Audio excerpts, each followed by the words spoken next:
The storm flattened her tent. Then she whispered, "He took the car keys."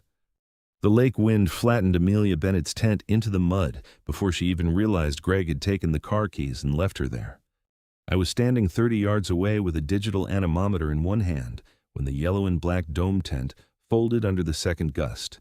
One aluminum pole bent at a wrong, sharp angle. The rainfly snapped loose. The soaked nylon slapped against the mud with the flat, ugly sound of a flag being torn in half. The readout on my anemometer climbed to 64 miles per hour. That was the first problem. The second problem was the sky. The storm cell over the lake was not moving east like the park forecast had promised. On my rugged radar tablet, the red mass curled back on itself, pulling moisture off the deep water and building a second front behind the first. The pressure had dropped too fast. The wind had shifted too sharply.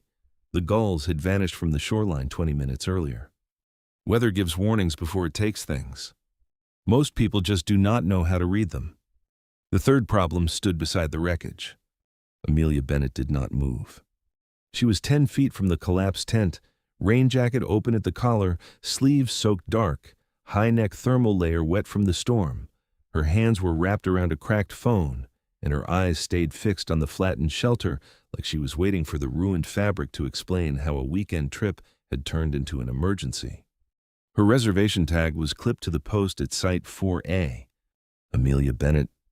I had noticed the name the day before because I noticed everything.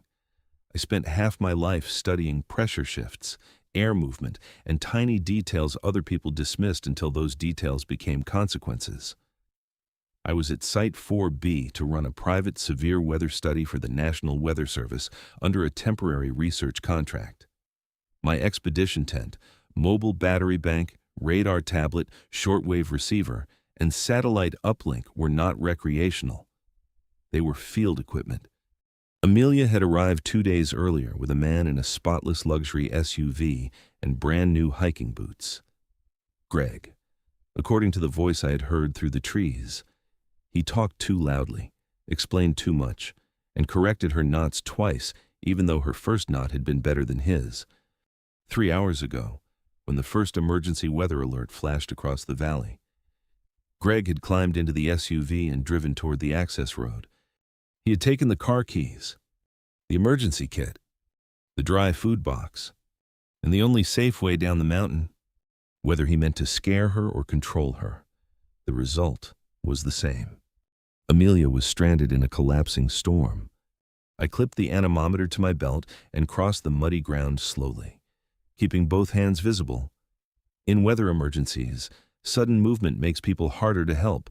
The wrong tone can turn a frightened person into a frozen one. The wrong step can make them back away from the only shelter left. "The ground is fully saturated," I said, keeping my voice low under the wind. The pegs lost friction. Once the gust got under the rainfly, the frame had no chance. She blinked, then looked at me. Her lips were pale from cold. "It's ruined," she said. "It is beyond field repair," I said. "But you are not—" Her cracked phone shook once in her hand. Greg said he was coming right back. I looked toward the flooded dirt access road. The lower bend was already under moving water. Beyond that, mile marker 4 sat under a steep cut of clay and loose stone. I had seen the slope moving on my last equipment walk. If a mudslide had not closed it yet, it would soon. "He did not," I said. Her eyes closed for half a second. When she opened them, she turned the phone so I could see the message. "Let me know when you're finally ready to rely on me." Rain hit the cracked screen hard enough to blur the words. My hand stopped over the strap of my radar case.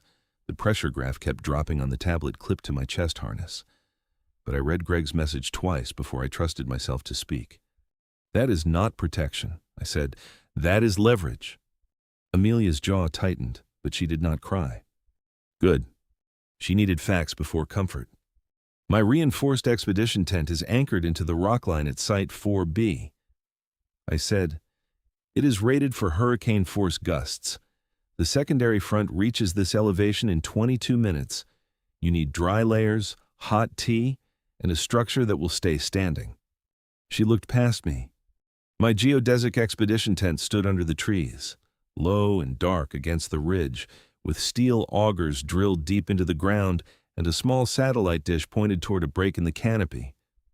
It did not look inviting. It looked like a weather station that happened to have canvas walls. "I don't want to intrude," she said. "You are not intruding.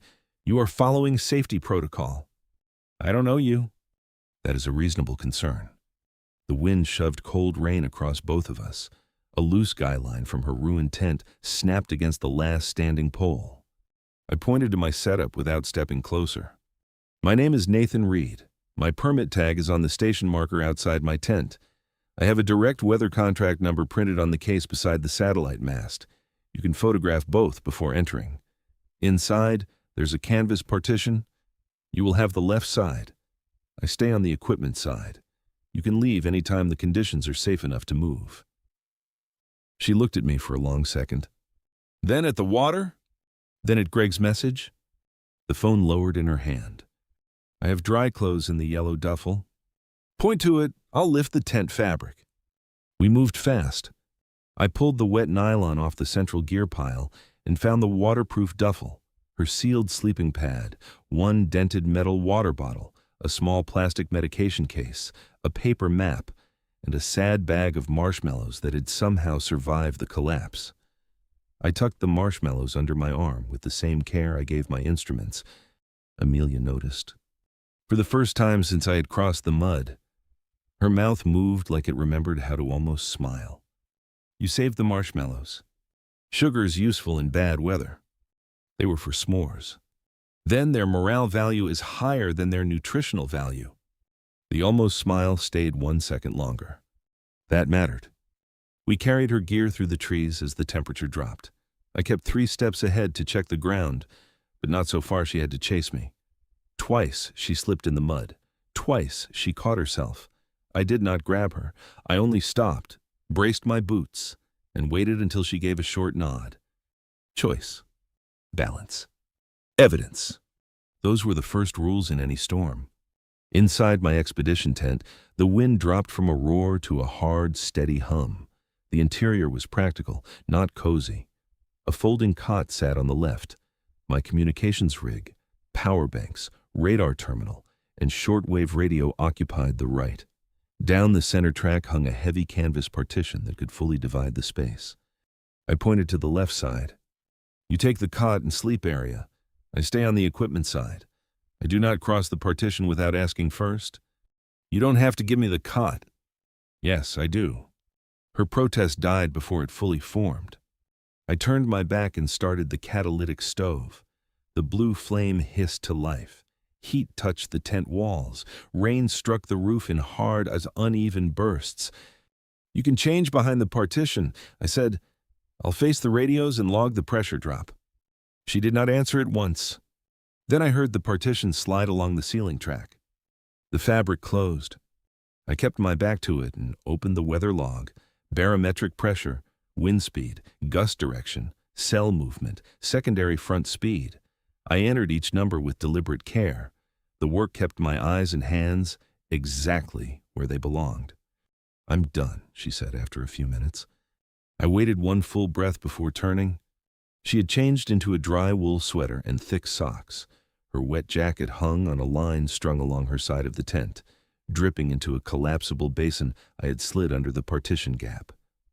She looked warmer, but her hands still shook as she reached for the tin mug of tea I had set on the folding table. I kept my hand on the mug until her grip was secure. Then I let go. No brushed fingers. No accidental closeness. Just hot tea passing safely from one person to another. She sat on the cot and wrapped both hands around the mug. "You're very calm," she said. "Panic burns energy and slows decisions." "It sounds useful." "It usually is." She stared into the dark tea. "I wish people came with weather models." I glanced at the radar screen. People lie more than clouds.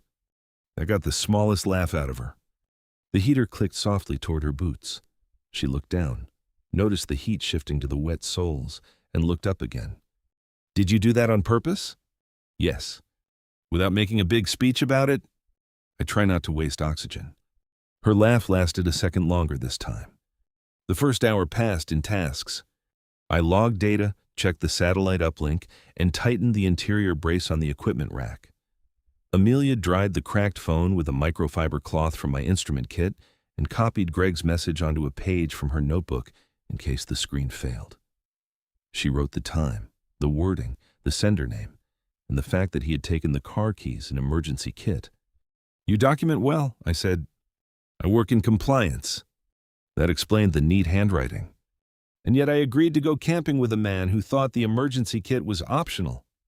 You also kept the map, the medication case, and your dry bag inside the tent instead of in his SUV."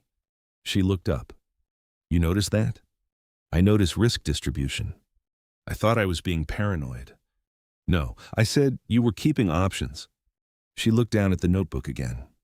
Outside, the ruined tent snapped once in the distance and then went silent. By late afternoon, the secondary front had tightened into a hook shape over the lake. I printed a thermal radar slice and pinned it to the equipment board. Amelia watched from the cot, tea mug between her hands. "What happens if the wind turns again?" she asked. "Then, the downdraft comes over open water and spreads sideways when it hits the surface. That is microburst behavior. The tent will hold, but no boat should be on that lake." "Can we leave by road?" "No. Mudslide at mile marker 4, and the lower lake road is washing out. I confirmed it with the ranger station 20 minutes before your tent failed. So we stay. We stay." The words were simple. They worked. At 6:03 p.m., the shortwave radio crackled. The automated National Weather Service voice cut through the tent with a localized microburst warning for the southern ridge. Estimated surface impact, 47 minutes. Peak wind shear, hazardous over water and exposed roadways. Recommended action, hardened shelter. Amelia set her mug down carefully. "Greg said he was driving to higher ground. If he made it past the slide, he is probably at the ranger outpost or on the highway. If he didn't?" I checked the road camera feed. A blurred image showed tire tracks beyond the last open bend. "He passed mile marker 3 before the slope failed." She nodded. Her shoulders did not relax. "You can be angry that he is safe," I said. "I'm not angry that he's safe."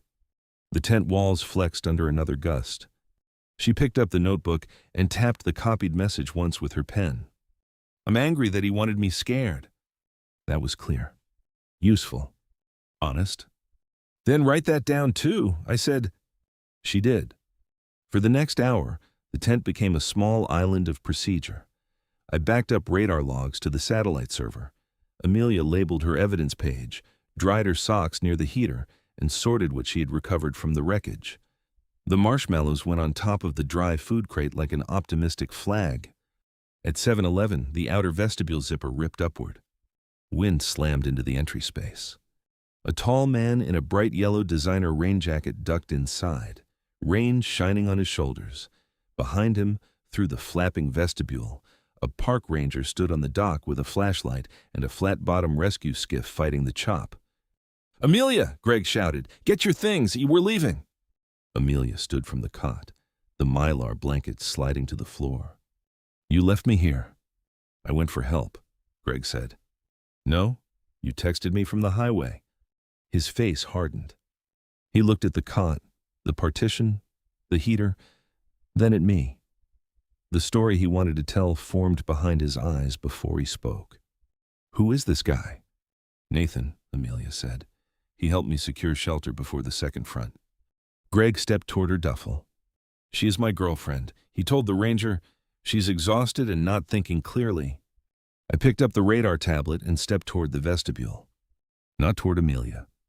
Toward the ranger. "Officer, are you authorizing a lake crossing in this sector right now?" The ranger frowned. "Main road is out, mister. Davis said she was stranded and in distress." She was stranded. I said, "She is currently sheltered. This is a live Doppler feed from a direct satellite uplink. Localized microburst reaches the lake in 14 minutes. I handed him the tablet. The red warning box flashed across the screen. The ranger leaned closer. His mouth tightened as he read the coordinates, wind cone, and timestamp. "Dispatch didn't send this. Cell towers in the valley are down. VHF is unstable in this band of pressure. I cannot order you grounded, but this data gives you cause to suspend the crossing until dispatch verifies the warning. Another gust hit the skiff outside. The boat slammed against the dock hard enough to make the ranger turn his head. He looked at the water. Then back at the tablet? Crossing suspended, he said. Nobody goes out on that lake until this passes. Greg's face flushed. You're listening to a man living in a tent? I'm listening to verified weather data, the ranger said. Greg reached for the strap of Amelia's duffel. I stepped between him and the bag, then looked at Amelia. Not him. Your choice, I said. Her eyes moved from Greg to the storm outside, then to the partition line inside the tent. No, she said. I'm staying here until the front passes. Greg stared at her. You'll regret this. Amelia picked up her cracked phone. I already saved your message. The ranger took Greg by the arm of his rain jacket. Come on, we're moving to the concrete storm shelter. Greg tried one more look at her. Amelia did not lower her eyes. The ranger pulled him back into the storm, and I sealed the vestibule. The tent went quiet again. Not peaceful, just sealed. I logged the time, the ranger's decision, the microburst warning, and Greg's attempt to remove Amelia from shelter. My fingers moved slower than usual on the keyboard. The rain hammered the roof. The pressure graph dropped another tenth of a millibar. A plastic sound touched the desk. Amelia had set the crushed bag of marshmallows beside my keyboard. Then she pulled her hand back before either of us made the moment larger than it needed to be. I bought these because I thought camping meant s'mores, she said. You need fire for traditional s'mores. I noticed that problem. The catalytic stove has ceramic heating coils. Not ideal, but possible with discipline. Discipline for marshmallows? Especially for marshmallows. This time, she smiled for real. Small. Tired. Real. We made 2 careful marshmallows over the ceramic heat with a pair of metal skewers from my mess kit. They did not brown evenly. One slumped sideways, the other developed a single blistered patch and a smell that was closer to sugar than smoke. Amelia examined hers like a laboratory result. This is not what the camping brochure promised. Brochures are not peer-reviewed. She laughed softly and took a cautious bite. The heater hummed. The tent held. The storm outside kept trying to become the only story, and for 3 minutes, it failed. Then the microburst hit. The first impact came as a pressure change in my ears. The second came as sound. The lake roared. The tent bowed under the force, then held. Steel augers groaned in the rock line. Guy lines snapped tight. Rain turned into a white sheet against the canvas. The radar rack vibrated hard enough that I braced one hand against the equipment table and the other against the battery crate. Across the partition opening, Amelia sat on the cot with both feet planted on the floor. Breathe in 4, I said. She followed. Hold 2. Her hands tightened around the blanket. Out 6. The tent wall slammed inward and sprang back. Again, I said, not therapy. Ventilation? A practical way to keep panic from stealing oxygen. The worst of the gust lasted 8 minutes. It felt longer because fear does not count time, honestly. When the pressure began to stabilize, the shortwave cleared in a burst of static. Station 4B, confirm shelter status, the ranger said. I keyed the mic. Stable, 2 civilians safe, no structural breach. Amelia looked at me from the other side of the partition opening. Her hands were still wrapped around the blanket, but her breathing had settled. She nodded once. Not thanks. Confirmation. We had held the line. The storm moved east after midnight. Neither of us slept much. I stayed upright by the equipment monitors, logging the last gusts and checking battery draw. Amelia lay on the cot behind the partition with the mylar blanket over the wool one. At some point she asked if the tent always made that low humming sound in wind. Yes, I said.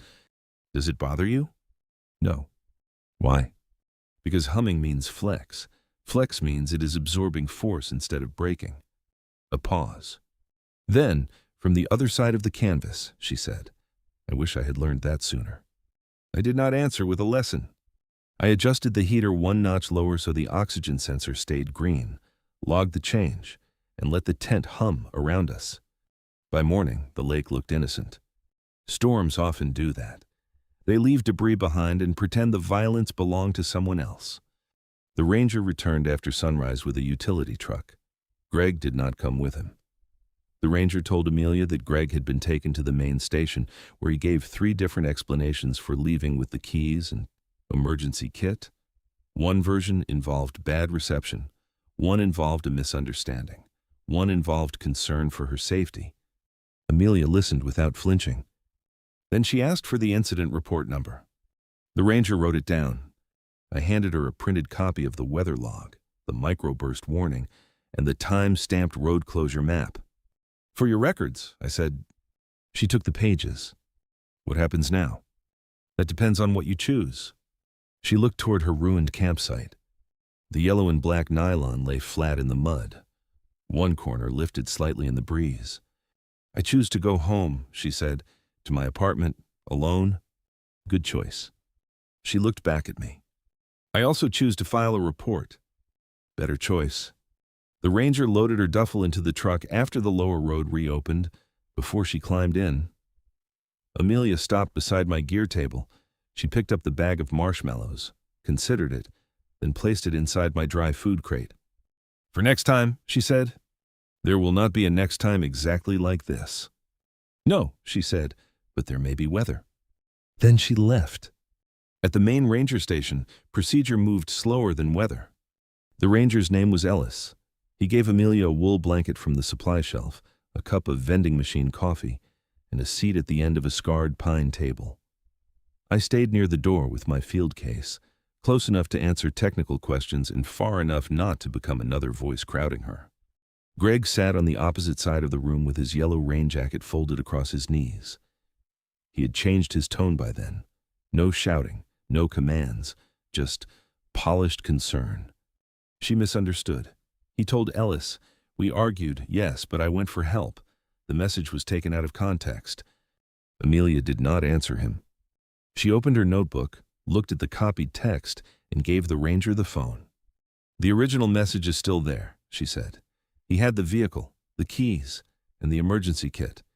He knew my tent was not rated for the warning level because I told him that before he drove away." Ellis photographed the phone screen and wrote the evidence number across the top of his form. Greg leaned forward. "Amelia, this is humiliating for both of us." She turned one page in the notebook. The paper made a small, dry sound in the room. "No," she said. "Being left without shelter in a storm was dangerous. This is paperwork." I looked at the floor so I would not smile at the wrong moment. Ellis asked me to verify the weather timeline. I gave him the anemometer log, the radar printout, the road closure timestamp, and the microburst warning. He did not ask me what I thought of Greg. Good officers do not need emotional commentary when the data is already speaking. At 9:30. The road crew confirmed the mudslide at mile marker 4 had blocked outbound traffic before Greg reached the ranger station. That meant Greg could not have returned for Amelia even if he had decided to. It also meant he had left her with no working exit during the only window that might have mattered. Ellis looked at Amelia. "Do you want a formal incident report filed?" She held the cracked phone in both hands. For a second, her thumb hovered over the blackened corner of the screen. Then she set the phone flat on the table. "Yes?" Greg stood. "Think very carefully." Ellis raised his head. "Sit down, Mr. Davis." Greg sat. Amelia signed the report with a hand that did not shake. The pen scratched across the paper. A simple sound. A permanent one. When the utility truck finally drove her toward the lower road, I rode in the back with my gear because Ellis needed the front seat to radio dispatch. Amelia sat beside him with the blanket around her shoulders and her yellow duffel on her lap. The washed-out road looked worse in daylight. Mud covered the inside bend. Branches lay across the ditch. A strip of asphalt near the lake edge had cracked and slumped toward the water. No ordinary passenger car should have been on it during the storm. No frightened person should have been left to wonder whether that was her only way out. At the lower gate, Amelia climbed down from the truck and turned toward me. Her face was pale with exhaustion, but her eyes were clear. "You said last night that weather gives warnings," she said. "It does. I think people do too." I looked at the ranger station road behind her, then at the phone in her hand. usually earlier than we want to admit. She folded the blanket once, twice, and handed it back to Ellis.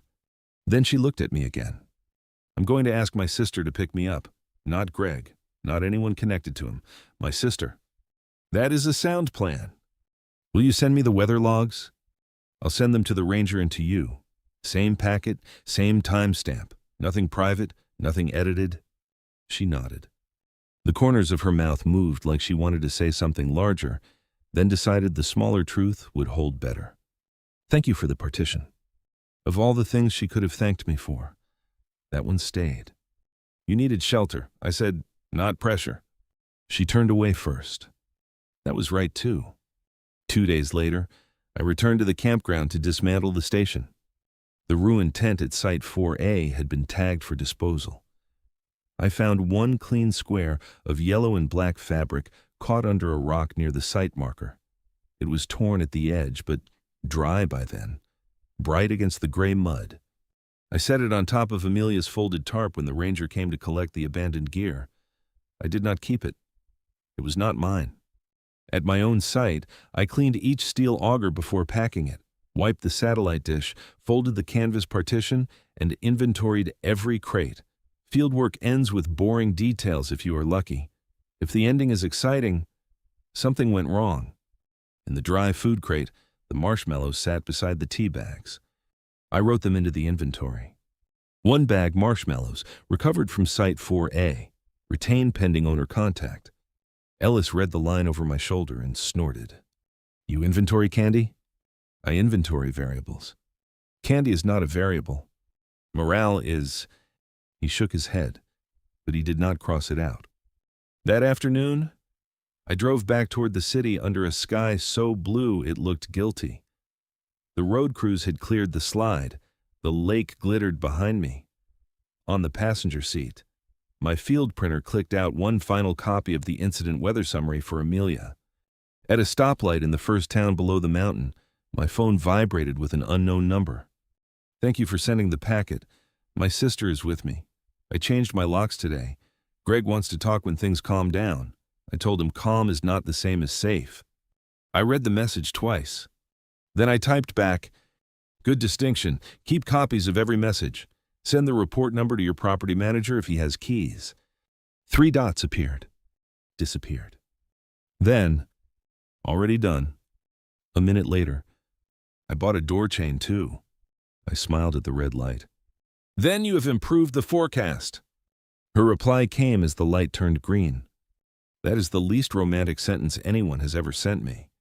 I put the phone face down and drove. I did not see Amelia for 6 months after that. We exchanged practical messages only when necessary. I sent the official packet. She confirmed the report had been accepted. A week later, she asked whether a portable weather radio was better than relying on phone alerts. I sent 3 models and explained the difference between alert range, battery life, and crank charging. She bought the middle one. Sensible. A month later, she sent a picture of the yellow and black fabric stitched over the torn corner of a canvas tote. No caption. I replied with 1 word. Approved.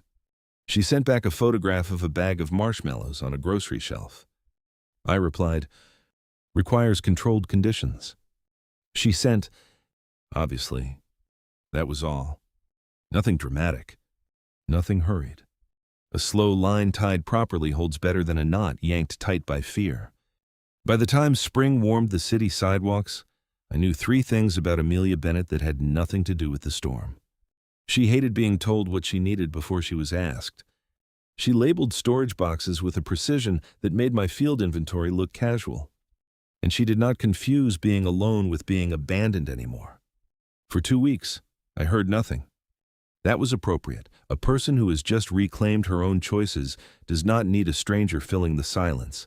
I mailed the official weather packet to the ranger station, uploaded my final storm report, and returned to the city with damp gear, a cracked tent stake, and an inventory note that read, marshmallows, 1 bag, morally important. On the 15th day, an envelope arrived at my office. Inside was a copy of Amelia's police report, a short note, and a photograph of the yellow and black fabric from her ruined tent stitched over a tear in a canvas tote bag. The note said, I kept the part that survived. Thank you for giving me data instead of orders. B. I read it once. Then I filed the report copy in a sealed folder and placed the photograph beside my field notebook. Not because I expected anything. Because some evidence is not legal. Some evidence is proof that a person reached solid ground. 6 months later, the city sky was clear enough to make every window on Amelia's new apartment building shine. I stood in her entryway holding a dented steel thermos of coffee and a small box of replacement cabinet handles. She had asked for neither. I had brought both because her moving day text had included a picture of a loose drawer and the words, not urgent. To a contractor's son and a meteorologist, not urgent still meant real. The apartment was bright, dry, and completely hers. No shared lease. No hidden condition. No person waiting to punish her for wanting her own door. A canvas tote sat on the kitchen stool.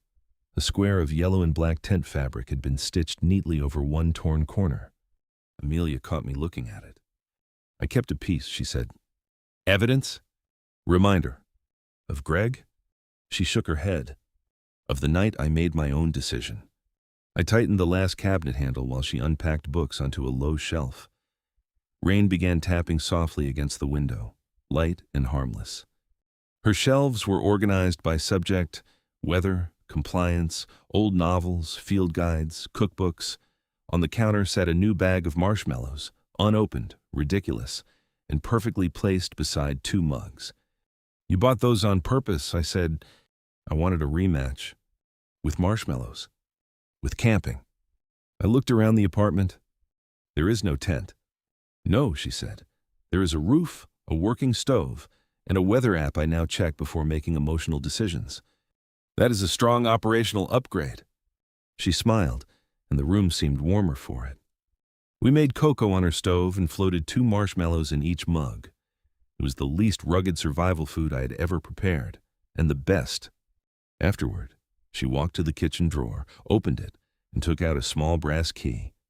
No dramatic speech. No trembling hands. Just a clean choice in a safe room. This is not because you saved me, she said. This is because you respected the answer when I said no to someone else, and you respected it again every time I needed space. She placed the key on the counter between us.